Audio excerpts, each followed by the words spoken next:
Hey folks, this is a response to a comment left on my channel. Someone posted AaronRa in the last 10 minutes with me, and this fellow posted a comment that I thought I would respond to. Uh, he says, how about this? I'll ask just one single question, and I bet neither of you could answer. Where's the scientific evidence that conclusively shows that your very specific God created the universe as depicted in Genesis 1:1? Note, I'm looking for evidence that Yahweh and only Yahweh could have created the universe. So said evidence would also need to show how no other god from any other religion, nor by some yet unknown natural event, could have possibly be the cause. Don't forget to cite your unbiased scientific sources.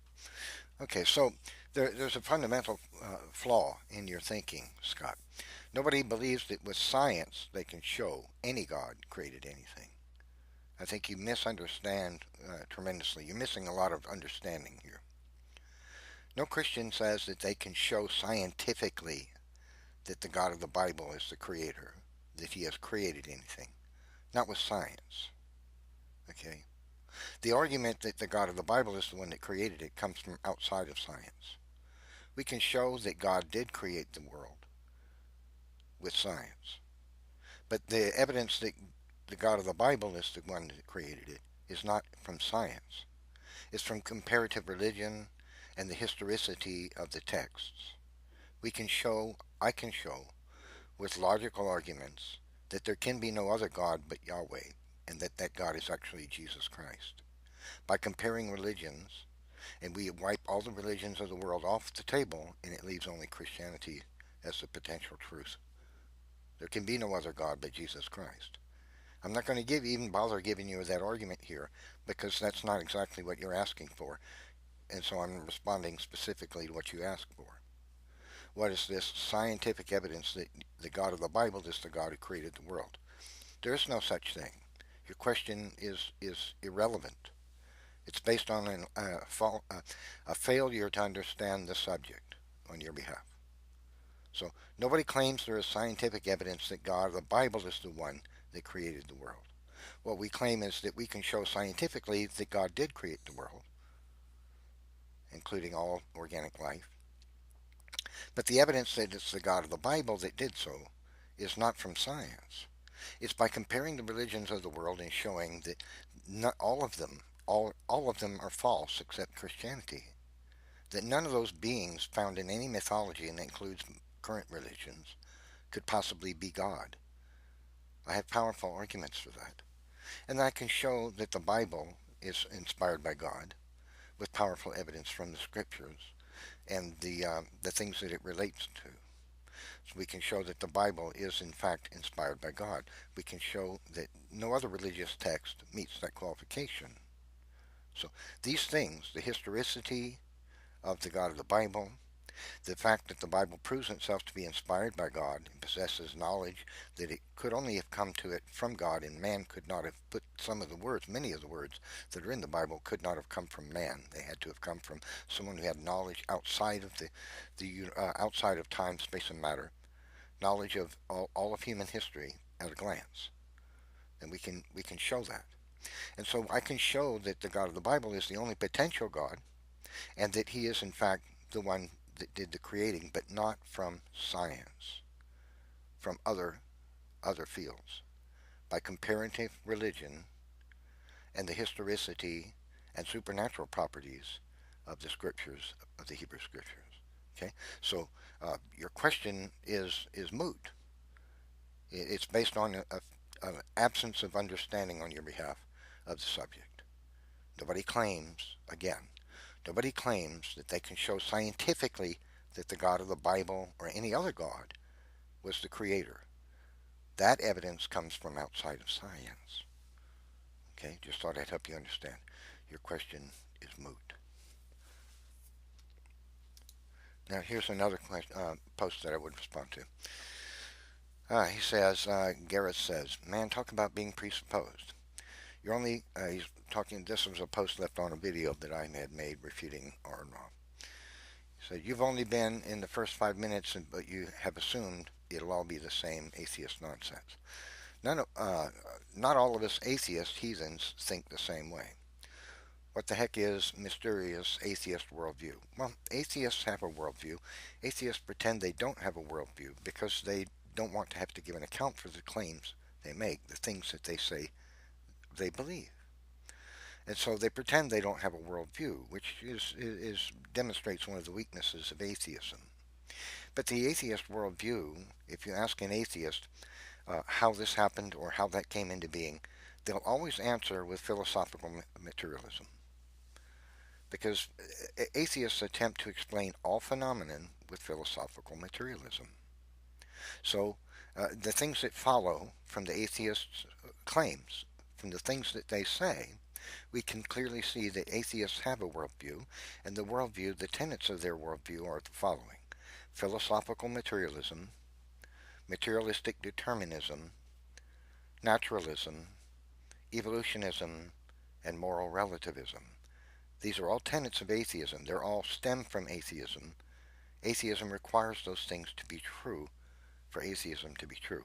Because if you remove God from the picture, you're left with physical, material explanations for everything. Because there is no supernatural cause for anything anymore. So the tenets of the atheist worldview are philosophical materialism, um, physical determinism, moral relativism, evolutionism, and naturalism. Atheists attempt to explain all phenomenon with those tenets. All. They explain the origin of the universe with physical materialism, philosophical materialism.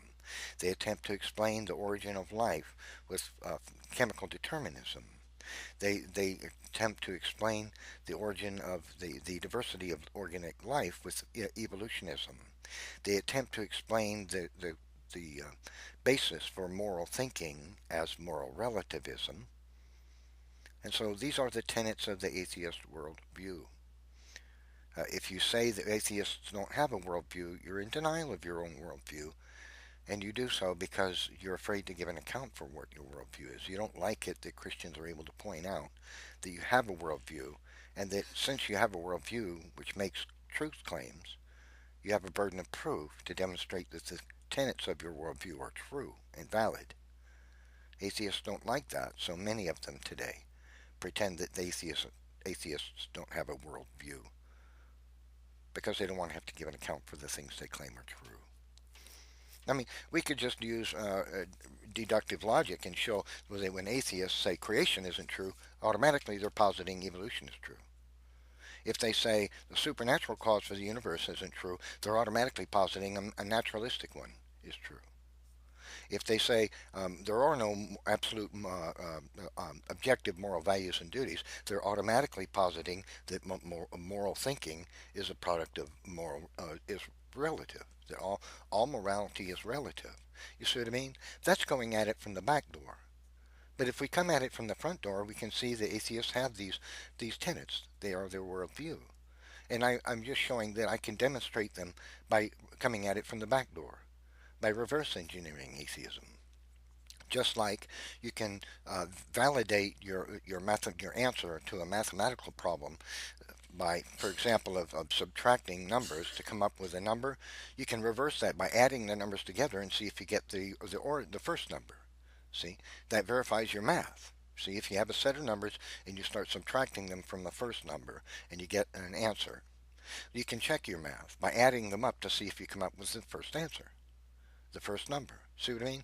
And I can do that with atheism, coming at it from the back door by showing that the claims of atheists posit that the very tenets that we see from their worldview coming at it from forward are true. We can validate them just like we can validate a math equation by reversing the math equation, adding up the numbers or subtracting either way to validate the math, make sure we got the correct answer.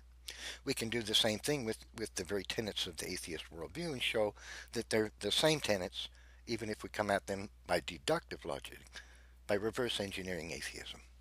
Okay? So I just thought I'd point that out.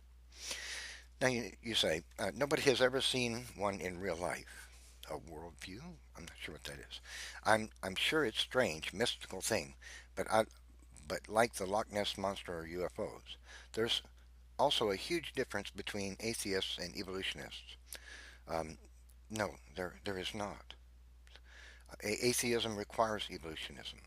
There's only two options, Gareth: creation and evolution. There's no third option. There are no, there is no third option. Either someone is willing to accept evolution as the explanation, or they're willing to express a belief in special creation. But you can't have both ways. There's nothing in between. And theistic evolutionism doesn't qualify as a third option because it posits there's a creator anyway, who could be limited possibly to an intelligent design agent and not a special creationist. But nonetheless, it can't be both ways because you can't be an atheist and believe in a God. You see what I'm saying? So there are two options: creation or evolution. There is no third option. So you say, um, don't just lump us together. That's being totally disingenuous. Gareth, I think your statement here demonstrates a complete absence of understanding of this subject matter. You seem to be very, very well uninformed about the things that you tend to be arguing about. You say a lot of Christians believe what they believe, so a lot of Christians believe what they believe, so they know there's an afterlife and they'll see friends and family. Um, that is not why Christians believe what they believe. They don't believe in God because they believe that they will see their family members one day, or they feel a need to believe that they will see them. That is not why anybody is a Christian. Nobody. I don't know where you get this idea. I don't think you actually believe that. I think that's just an atheist, hit line, an atheist hit line. The atheists toss out there as though they have some kind of argument from it. But there's no truth to that whatsoever. And I seriously doubt you actually believe that. There is far more proof for atheism than there is for believing in an invisible deity that requires faith, believing without evidence. No, there isn't. Actually, there's absolutely nothing in this world supported by atheism whatsoever. Absolutely nothing. Atheism does not comport with the reality of our world, our existence. Atheism is incapable of explaining everything, and nothing is explainable by atheism at all. The only thing that really is explainable by atheism is the fact that there are people willing to deny the existence of God. That's all atheism actually can explain. But it cannot explain the origin of anything at all. Not the universe, not the laws of logic, not the laws of physics, not the existence of nature, not the diversity of life or the origin of life, not morality, not sentience in human minds. It can't explain anything. Atheism is an utterly vacuous orthodoxy and unable to explain anything except atheism. Atheism explains only atheism. It explains nothing else. It explains that there are people willing to deny the existence of God for emotional reasons and pride, but it explains nothing else. That's all atheism is capable of explaining. Okay, so now faith. You say faith. Well, let me address that for you. Okay, so you misrepresent Christian faith. This is what Christian faith is. Atheists love to misrepresent Christian faith by saying it's blind, that we believe without any evidence or reason for such a thing. That's not what Christian faith is. The Bible itself describes Christian faith. It defines it, and this is the common experience of Christians. It matches exactly with the Bible's own definition of Christian faith. Hebrews 11:1 defines Christian faith. Now faith is the substance of things hoped for, the evidence of things not seen. The key words here are substance and evidence. Substance and evidence. This means Christian faith is substantiable, and evidentiary. It's based on substance, something tangible, something that, tactile, something that can be observed, tested, repeated, experienced, something valid, and something that has evidence that supports it, something that we can show has a rational, reasonable, and basis for it in truth. So Christian faith is not blind. The scriptures define it as not blind, as based on substantiability and evidence. Okay, I just thought I'd help you understand that. Okay, so this false claim of atheists that Christians believe without evidence that you say right here is not at all Christian faith. You've strawmanned Christian faith in order to make an argument against it. And then you claim people are being disingenuous here. You say, being totally disingenuous. Now, wait a minute. If you didn't understand that Christian faith is based on substantiability and evidence, then I could give you a pass. We could say you're just ignorant of this fact. And you should do better to educate yourself about things that you intend to argue against. But if you had ever heard this, then you have no excuse. And what you would be doing was being totally disingenuous. I don't know which is the case. I'm inclined to believe that you were ignorant of the fact that the Bible just defines Christian faith as substantiable and evidentiary. But I don't believe for a second that you would believe that it's substantiable and evidentiary. I'm quite sure in your mind you believe Christian faith is blind. But you presuppose that because you cannot believe that there is a creator. You don't want to believe in the supernatural. You don't want to believe in the existence of God. So you cannot wrestle with this idea that Christian faith is anything else but blind. And so you believe it and you convince yourself of it. And that's unfortunate. You say, you keep lumping atheists and evolution together. Well, I've already explained that atheism and evolutionism go hand in hand. If you call yourself an atheist, but you say you don't believe in evolution, then you're a creationist and you have just contradicted your own worldview. There is no third option. You say you fallaciously cite science and scientists as believing in a deity when you know that's not true. Uh, Nobody says science believes in a deity. Science is a process of investigating the cause of a phenomenon. Okay, right? Science doesn't believe in a deity. Scientists do, though. Many thousands of scientists do believe in a deity. They do believe in God. Many of them are Christians. So you say, we fallaciously cite science and scientists as believing in a deity. Well, what scientists? There are many scientists who are atheists or agnostic, and there are a very great many who are also believers in God in various religions of the world. If you go to India, you'll find plenty of scientists in India that believe the Hindu religion, and they're scientists. You'll find also, I'm sure, atheist scientists in India, and you'll find Christian scientists probably in India. You'll find Christian scientists in various places all over the world. There are many thousands.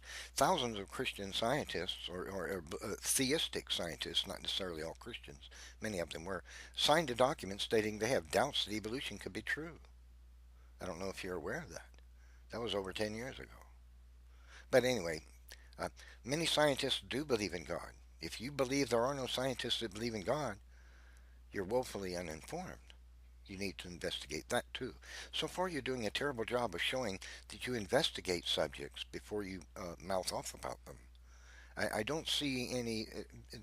You don't convey any kind of credibility because you convey that you're not interested in looking into things and investigating and having real knowledge about anything you want to argue against.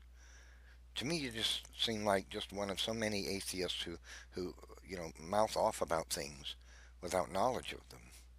And I don't find that's completely disingenuous. So you say, um, the majority of scientists believe in the non-existence of God. Uh, what if it was true? Does that make an argument for the non-existence of God?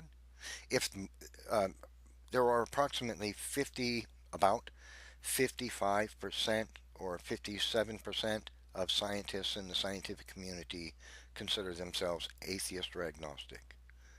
The other 45 or so, 50%, the other 45 to 50% are theists. So does the 10% difference, or 15% at most maybe, does that mean that that 10 or 15% proves that God doesn't exist in some way because of science? I don't really think you've thought this thing out too much. Is that how we would measure whether or not according to science, whether we should believe in God? Because there's 10 or 15% more atheist scientists in the scientific community than theist scientists? That's the kicker right there. That's the door closer. Oh, look, there's 10 or 15% more atheist scientists than Christian ones or theistic ones in the scientific community. That proves it. There's no God. There's no reason to believe in God. Really? I wouldn't go there. I hope you wouldn't. But you seem to be.